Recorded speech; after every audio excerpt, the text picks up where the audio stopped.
Great to see you, Doyal. Great to be with you guys this morning. Super, super grateful. And we're going to go into our morning prayer session. And if you guys are not familiar with prayer, I share this just as an intro each time. It's a great opportunity for us to connect to the intention of prayer. This is an opportunity. I'm opening up a main line to connect with divinity. I'm opening up a main line to connect with God, to connect with my higher power, to reconnect to myself spiritually. This is available no matter where we are in the world, no matter what situation we're in, no matter what our religious, social, economical, no matter what our background is in life. Prayer is available to us. It's something, it transcends all distance, all space, any barriers materially that could be presented to us. Prayer takes us right through that and reconnects us to our soul, reconnects us to our source. So I'm going to share a little prayer with you guys this morning. Been an amazing meditation and opportunity just to reflect on prayer. So I really appreciate us coming together in the morning, giving me the opportunity to share. So find a comfortable seat wherever you are, or standing wherever you are, and just pause just for a couple minutes. Pause your external activities and close your eyes and feel yourself grounded in your seated posture, grounded with your feet under you if you're standing. Connect to your breath and start taking nice deep inhales and exhales. And as I share these words, just allow for them to enter into your ears and then enter into your heart. Open up to receive this prayer. My dear Lord, you are the mother and father of all of us. You're the origin of everything that is. With a single fragment of your energy, you pervade and support this entire universe. My Lord, help me to recognize you in all opulent, beautiful, glorious creations, because they spring from just a spark of your splendor. Help me to also recognize you in the darkness and despair I may face in my life, so that in those times I'm reminded of your grace as well. My Lord, you sit resting within my heart as the inner guide and dearmost friend. Please help me to hear your voice. Guide me so that all my actions bring me closer and closer to you. When I'm feeling lost, please show me the path. When I'm feeling stuck, please activate me in your service. And when my faith is weak, please give me hope to continue. No matter what we're experiencing in this life, help us to remember you always. Help us to see you working magic in our life, and let us worship you today as the divine Lord of our hearts. Hare Krishna, Krishna Krishna, Hare Hare, Hare Rama, Rama Rama, Hare Hare. Govinda. Gauranga. Thank you so much. Thank you so much, Vera. Love it. Oops. Just another screen. Get this. What a beautiful way to start the morning, right? Imagine so many prayers. What's that, Doyle? Imagine if we just started our day every day like that. That's what we're doing right now. But how do we not start our day like that previously? Yeah. No, it's something that, just doing these morning prayers, it's I'm just noticing prayer is flowing through my heart throughout the day. And I've been writing down some of the prayers just as they come, like in the evenings, before going to bed, just praying and just kind of writing some things down, some reflections down. Sure. And then also in the morning, they just start springing up. I'm chanting and feeling like my mind's getting distracted. It's like, okay, wow, let me pray, I'm noticing that, I'm getting taken this way and that way, whatever's going on in my life, whatever is going on in my life, let me pause and pray, even if it's for just 2 seconds, Yeah. Right now, I'm feeling disconnected. I'm feeling frustrated. I'm feeling frustrated right now. Let me pause. My Lord, help me to navigate this challenge with grace. Prayer is just available to us, and it just, like you said, reconnects us and kind of, it restarts us. Like it resets and restarts our consciousness. And it was we've been thinking about this live stream that we're doing right now and potentially to take it to like a recorded podcast and be available for more people around the world. And we're thinking like, what's the focus? What's the theme? Are we just two guys up here talking every day? That's kind of how we started. and how we're going. And I think there's value in that more than ever in today's world of just hearing people speaking and sharing reflections about what's going on in the world and in our lives in a positive way. But you were also thinking about really what we've been talking about the last week is about how to live a life of prayer, you know, thinking of even calling it living on a prayer. I don't know if that's copyrighted or not, but really it's living on a prayer in a real sense of what does it mean to be living my life in a mood of prayer, living my life in a mood of that, you know, it's so interesting in today's times that we are forced to confront our vulnerabilities and our dependencies. You know, I just reposted a post today this morning about somebody, you know, it wasn't a meme, but it was just a quote. Somebody said, you know, I hope this whole quarantine thing ends soon before I run out of drawers to reorganize and actually have to start feeling my feelings, you know? And it's just kind of like, oh, like when we're confronted with the things inside our heart that we have spent so much of our lives distracting ourselves from, it's very scary. But it's in those moments where we are confronted with our own powerlessness, but at the same time our dependency on a higher power, dependency on something, someone higher that can actually lift us out of that can and be with us. And so I think living in a mood of prayer is really knowing that in any circumstance I face in life, you know, if you were to sum it up simply, in any circumstance I face in life, I'm not alone. You know what I mean? And I think that's the biggest fear we have is being alone. You know what I mean? It's kind of like, you know, what are the two biggest fears in the world? It's public speaking and death. You know what I mean? And both of them are, you know, the consequence of those things that we fear is isolation. I fear death because I'm going to get kicked out of the party. All my friends, all my loved one, everyone's going to stay behind here, and I'm going to be forced into some unknown place, which is, you know, potentially dark, or, you know, I don't know what it is on the other side. And I'm afraid of being separated from all the things and the people and the identities that I love. And public speaking, I'm afraid I'm going to make a fool out of myself, and people are going to, you know, realize how much they don't like me, and I'm never going to be invited. You know, people are going to be not going to want to invite me over again, or not want to hear from me again, and I'm going to embarrass myself and ultimately get rejected and face isolation, face loneliness. And so loneliness is the biggest fear, but living with prayer is that reminder that I'm never alone. It's so beautiful, DJ. And what I'm hearing from you sharing that is that, you know, the moment-to-moment opportunity that's available to us, you know, and you know, in spiritual life, like, you know, it's and so much of our conversation has been around, okay, the opportunity in whatever experience that is taking place, whether it's a struggle or whether we're on the top of the world, you know, in those moments, am I remembering my true self? Am I remembering God? Am I remembering what's truly most meaningful and most important in my life? Or do my depressions and frustrations and angers, do those, you know, disconnect me from the opportunity? Or when I'm, you know, everything's going my way, you know, I've got the plan and the plan's unfolding and it's all going perfect. Does that distract me from the opportunity to surrender, the opportunity to reconnect, you know, and relink with God? And so seeing, you know, to be in an experience of life where I'm living prayer, like I'm living it, you know, like I'm walking with God, like that's the magic, like that is the magic that we're seeking, you know.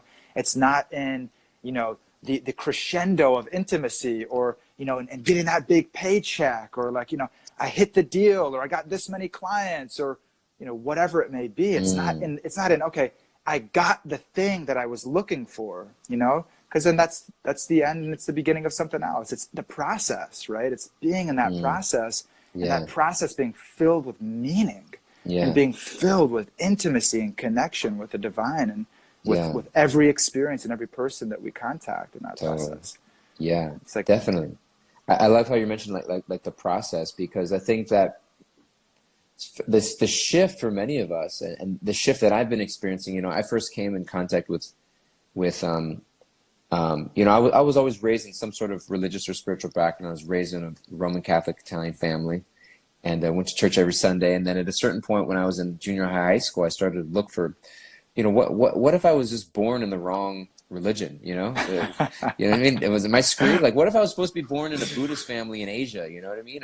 Or what if they were supposed to be born in some Christian family in the South? Like, is it that random that if I'm just born in the right, because that's going to determine, you know, my faith in many ways. And so I was like, what is universal? Like, what is beyond like just you know, this group or that group? Like, what is universal spiritual truth? And so when I was in high school, I kind of put myself in this sort of like agnostic category of just believing in God, but not knowing like what spiritual club to belong to, so to speak. And it wasn't until I was 18 years old that I found somebody gave me a copy of the Bhagavad Gita. I met a monk in the Christian movement. And, you know, he said, we believe in Sanatana Dharma, which is the eternal truths of religion. Those exact words he mentioned. I was like, eternal truths of religion. That's so cool. It's what I'm looking for.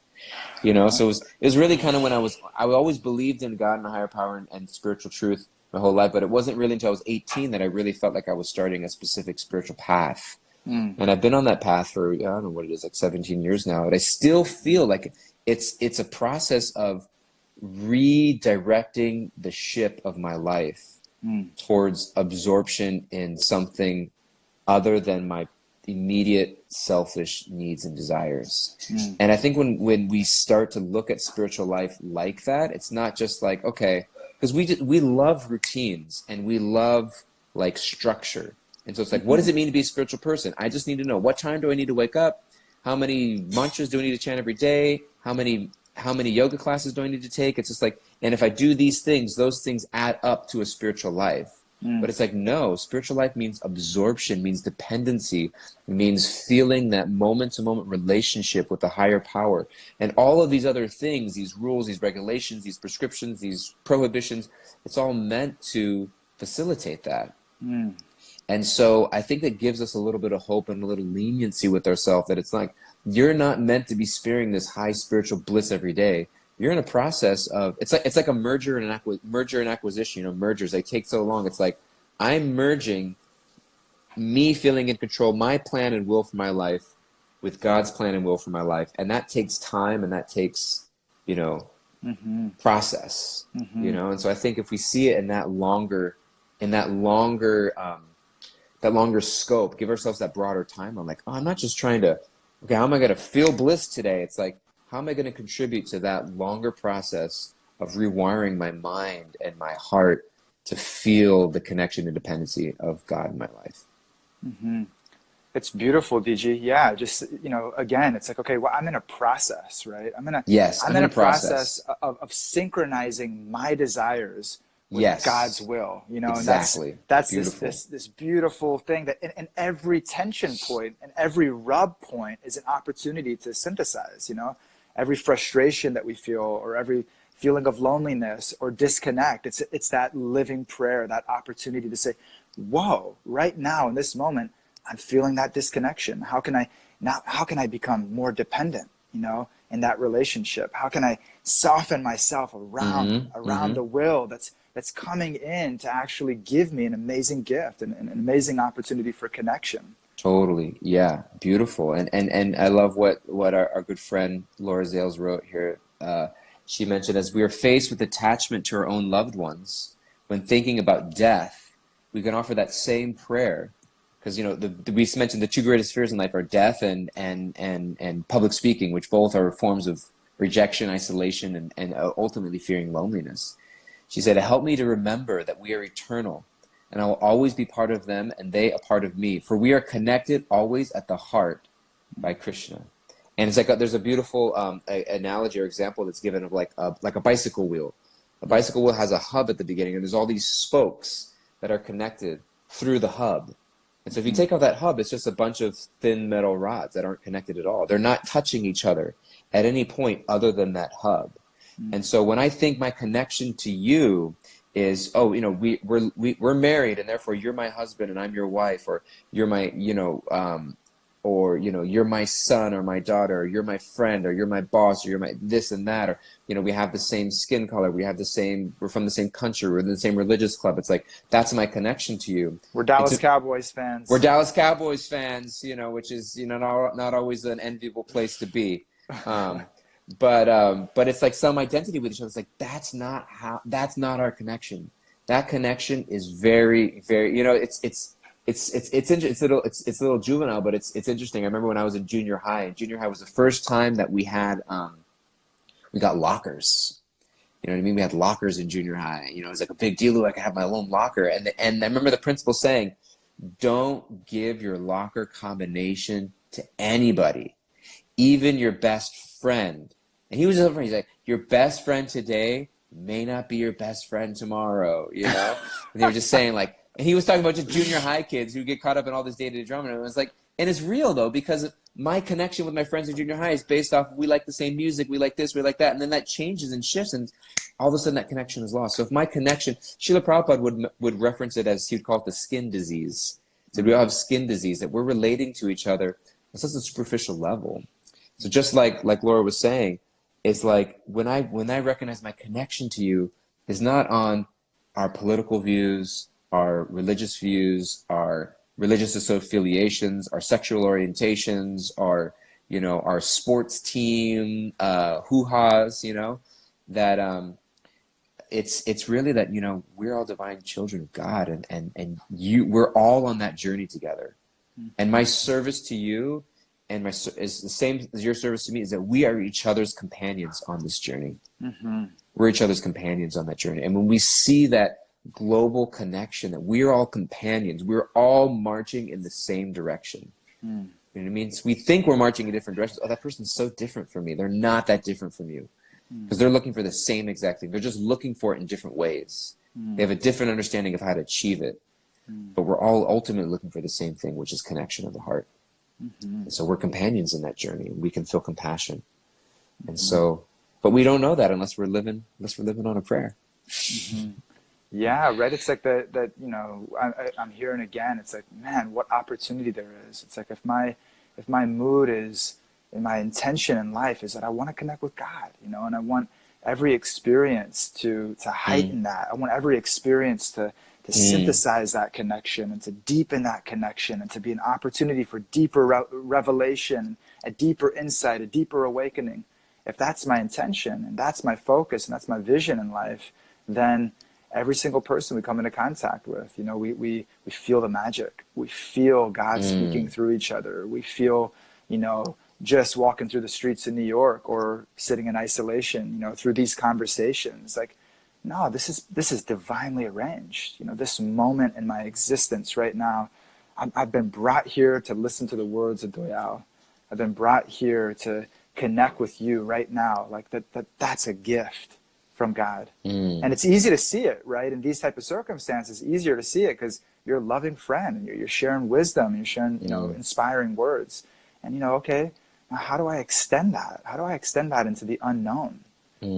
Preparing, like you brought up, right? Preparing for death, the greatest unknown of our human existence, the greatest unknown of our human existence, that all the experiences that I'm going through, the different challenges, the leaning into, man, I'm not sure. Like, is God still here? Is God still with me in my difficulties and my challenges and my fears? Is God still there? And then, okay, I lean into it and I say, my Lord, like, I'm giving myself to you. I'm surrendering to you in this moment right now. I'm surrendering myself to you.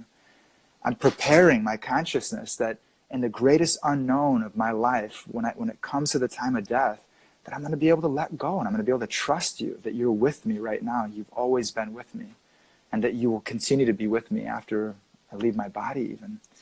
So it takes a death of the false ego, and moment to moment of our life. It's like a death of the ego. It's like, I know I'm the controller. I know what's right. I know what's wrong. And it's like, man, okay, let me soften that perspective. Maybe I don't know. Maybe this is the perfect medicine that's coming into my life right now. Maybe, right? Yeah. Let me open up to it. That is the process of it. Let me open up to it and see. Yeah. What gift is here. So beautiful. You want to hear a really sweet story? Let's hear it, Bob. Our good friend Namras, for those of you who might know our good friend Namras, he's a old friend of ours, and beloved member of our community. He's very sweet, kirtan. leader, and he's a beautiful family. He was out in New Jersey. He has a his own Instagram account, Namra something. But anyways, so at a certain point, he lived in the ashram with me and a few of us in the Bhakti Center. And when he moved into the ashram, shortly after, we found, there's a hundi box, which is like a donation box in every temple. It's in the front. You can leave a little donation if you want. We found a little note, a written note from Namras's father. It said, and his father's such a sweet man. It said, in essence, it was a short note, but it was a note to Radha Mulidhar, to the deities on the altar. It was a note to God saying, he's in your care now. I'm turning him over to you. Please take care of him. And it was like he is yours now. And it was like this really sweet sentiment of like, I'm releasing the idea that like this person belongs to me. And I'm recognizing that I'm trusting this person into God's care. And I think that's part of potentially some of the healing, some of the healing way that we can go about what's going on in the world is when we can still have love for every individually, but we can start to release the fact that like, whether it's our children or our parents or our brothers and sisters or our spouses or intimate partners or our friends, whatever it is that I'm releasing that, this person is entrusted into God's care and they belong to you, my Lord. And whether you keep them here at this point or you take them back to you or in the next step of their journey, it's like, I'm trusting that God has a divine plan for everyone's life. And it may be like, our friend Jai Jagannath mentions often that in Vedic literatures, in yogic texts, it mentions that, we're all like sticks in a river in the ocean. And sometimes those sticks come together. Sometimes those sticks go their different ways, in terms of how we come together with other souls in this world. But at the same time, we're all flowing in the river of grace. And to trust that, just because that stick is not next to my stick right now, I'm all of a sudden feeling scared. It's like, no, the stick may be separated at times, but I trust that we're still floating in the river of grace. And so I think that, it's a part of what we're being confronted with is releasing our ownership of people in relationship. And that becomes doable when we are able to trust on a moment-to-moment basis that, like we read yesterday in the Bhagavad Gita, the 13th chapter, within every person, there is another, I'll just find this verse really quick, in the 13th chapter of the Bhagavad Gita, verse number 20-something. 23, chapter 13, verse 23 of Bhagavad Gita. Yet in this body there is another, a transcendental enjoyer, who is the Lord, the supreme proprietor, who exists as the overseer and permitter, and who is known as the super soul. So that in each heart there is a super soul. God is living in the heart of each person, and they're with my loved ones and etc. as well, even if they might be departing from this world. So it's just kind of thought of that soul, as you were saying, living the surrender with each person. Totally, yeah. And it's we've been playing this tension, right? We've been kind of playing, both sides of it, right? And I feel like, oftentimes, at least, the way I hear surrender spoken about it, it seems passive oftentimes, it's like that surrender is like this passive state of being that's kind of like, all right, I guess I'm just, going to stand by and like, see what happens. I'm in the river. All right, I'm floating down the river, Yeah. And it's, but we see, with Arjuna in the Bhagavad Gita and his relationship with Krishna, his surrender is leading him to fight. Like his surrender is actually leading him to fight. It's actually engaging every cell in his body, every ounce of his intelligence, every ounce of his ability. It's engaging it completely, right? And he's surrendering, right? Through that full action, through that fully conscious action, he's surrendering. And so I know, having conversations with a few people yesterday, just doing coaching calls and connecting with community members, is that, that feeling of like, the feeling of despair, and it's like, and I'm waiting for the insight, and which I can relate to, which is like, okay, I'm in this state where I'm stuck, like my emotions are overriding, my experience of being stuck, of not knowing what to do, of not being clear, of feeling disconnected. I am stuck in that, right? And so it's like, okay, so then I'm just going to sit in it, right? I'm going to mull in it. And by sitting and mulling in it, right? And I'm waiting for that insight to come. I'm waiting for the revelation. I'm waiting for God to pierce through my consciousness and heart and wake me up. It's like, no, like we're not waiting for the insight. Sometimes the insight is going to lead us into action. Sometimes we're going to say, man, you know what? Get off your ass. Like, let's do something. Come on, or whatever it is. And sometimes it's like, get in action. And I was loving, I saw on a live with Genevieve and her mom, they were picking weeds. They were gardening in their house. I just, it pops up on the Instagram. I just clicked it. And I was like, oh, wow, look at that. They're picking weeds. It's like, get into action, whatever it is. Get into a walk. Reach out to that person. Reach out to that person again. Get into the yoga class. Sit and meditate. Whatever it is, whatever we can do right now if we're in that stuck place, sometimes the insight's not going to come until we get in action. And so let's not wait for that. If we're feeling stuck, let's not wait for that insight, the revelation. Let's get into those actions that we know, just one thing even.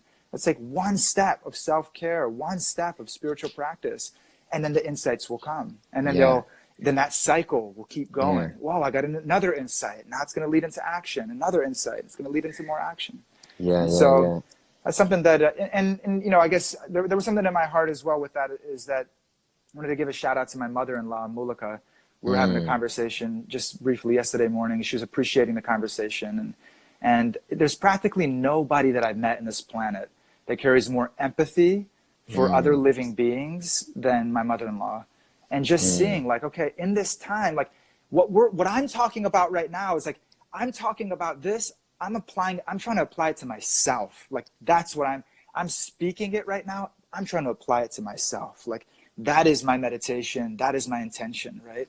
And when it comes to another person, I'm going to be with that person as they are. I don't have any expectation.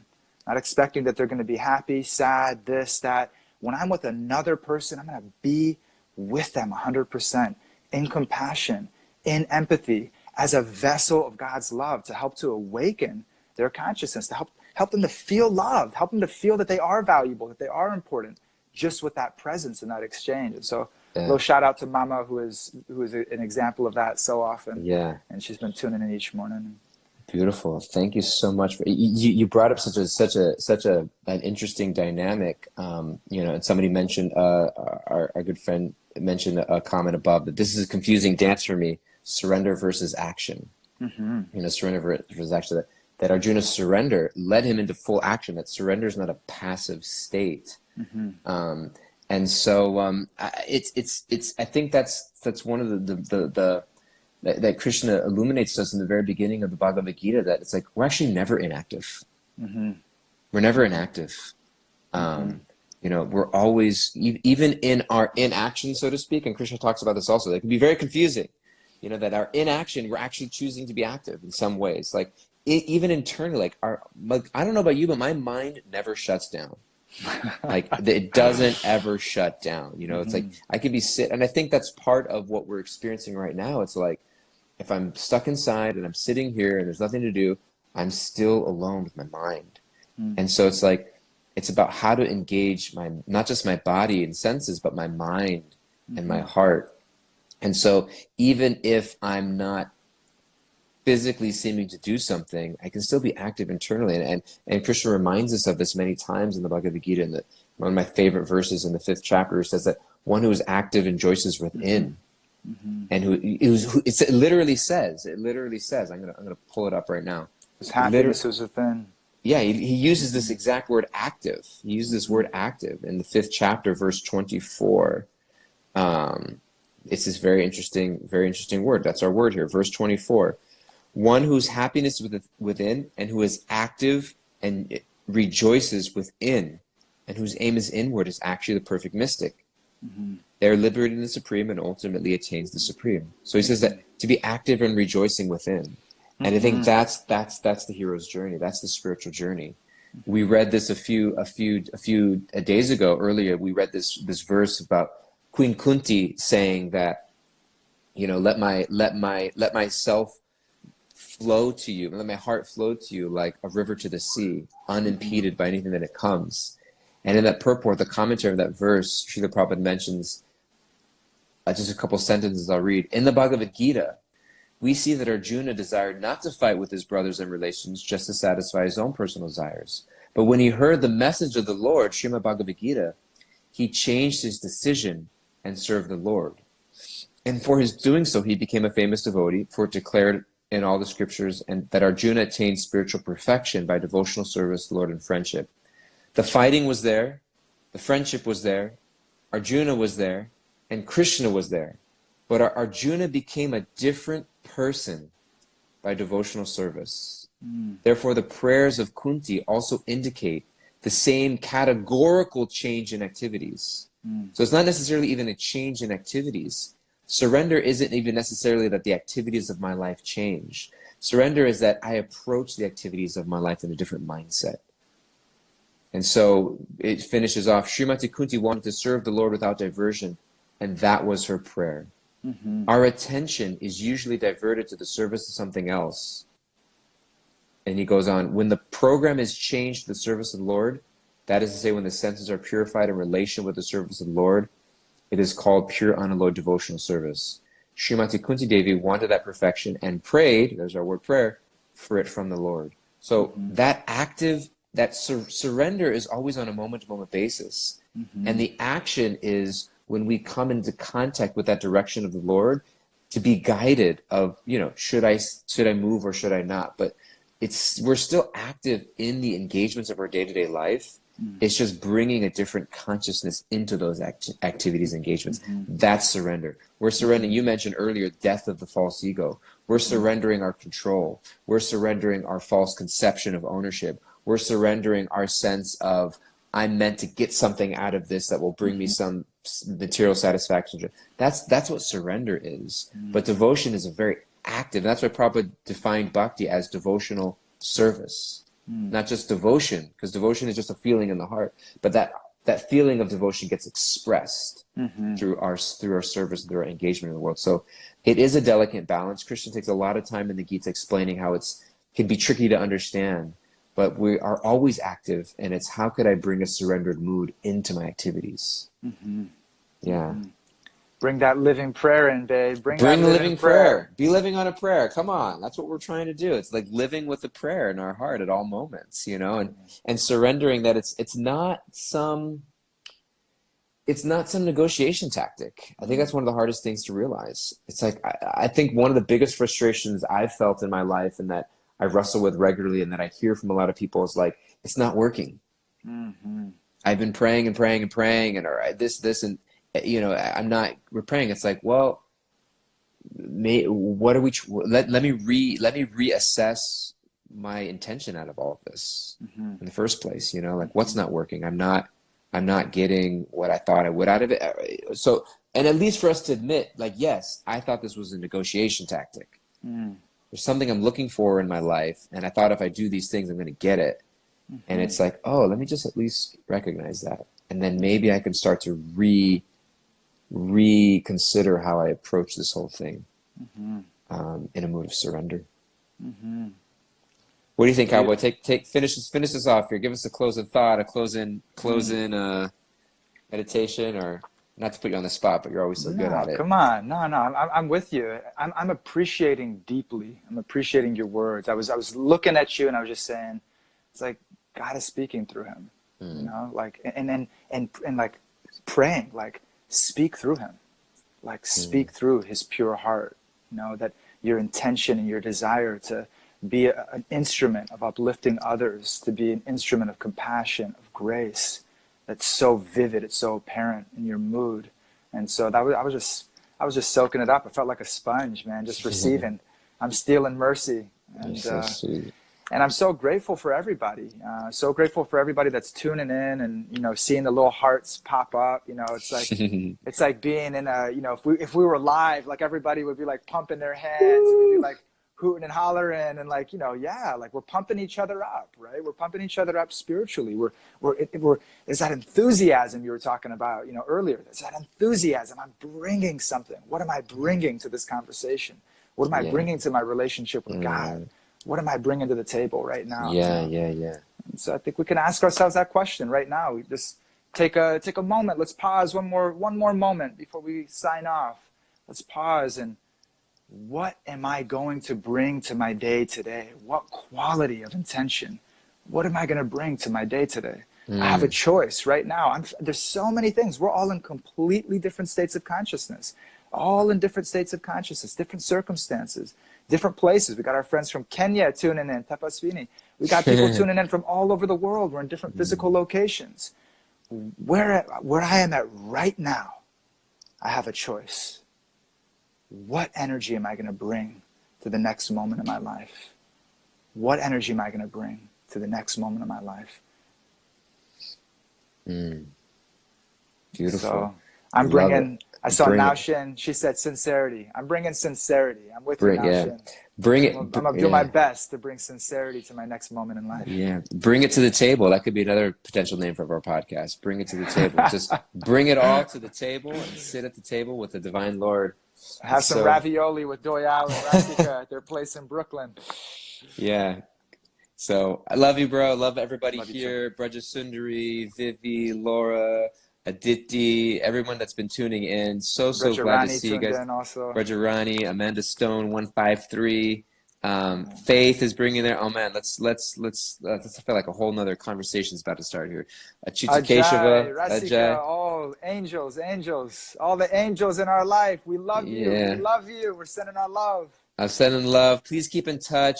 We have Kirtan every night at online live broadcast at the Bhakti Center, 7 p.m. Eastern Daylight Time. Jai Jagannath Kishore Chandra, I believe 6 to 6:30 Eastern Time. They're chit chat. They have a conversation. Rasika Gopi, my wife, and Genevieve Harrison, I think every Tuesday and Thursday at noon Eastern Time.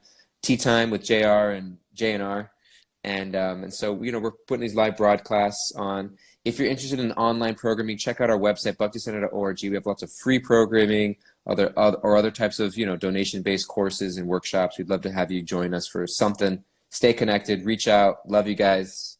Got one more for you. Deanna, you guys have been asking about relationships. And so Deanna and I, we're tuning in at 10 this morning. We're just going to start having a conversation. It's another conversation on a different topic at 10 a.m. on Bhakti Center Instagram Live, talking about spiritual relationships, and looking forward to being with you guys. Is that going to be a daily podcast, or that's we're kicking in tomorrow, and then we'll take it from there. Take it from there. So no, it's today. Sorry, today 10 a.m. Yeah. Okay, so you guys got 26 minutes. Go take a break, eat your breakfast, go to the bathroom, walk your dog, come back in 26 minutes, find Vira and Diana on relationships. And Kirtans at the Bhakti Center, 8 p.m. Eastern Time, I've realized. Anyways, just stay tuned. We got stuff going on. We love you. Have a great day, evening, afternoon, and see you next time. Haribo. Love you, DJ.